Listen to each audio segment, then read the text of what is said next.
quiero que lo recibamos. Le demos un fuerte y cálido aplauso a estos espléndidos músicos con una trayectoria impresionante. Vamos, que suenen los aplausos, vamos, arriba los aplausos para recibir a Chachamanta.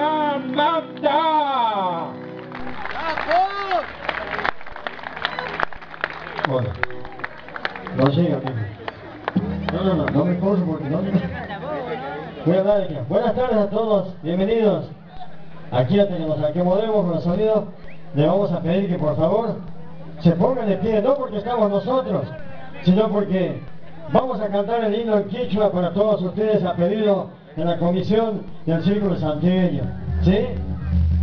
¿No? El himno lo hemos grabado en el disco anterior. Bueno, lo hemos grabado en el disco anterior al himno y lo hemos querido grabar en nuestro idioma ancestral que nos han dejado nuestros viejos, que es el idioma quichua. Así por favor le vamos a pedir a los que pueden que se pongan de pie porque empiezan a sonar la melodía de nuestro himno nacional argentino. Darío, dale nomás.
Qué emoción que nos veo la bandera nuestra, la bandera de nuestro querido Santiago del Estero. Gracias por traerla.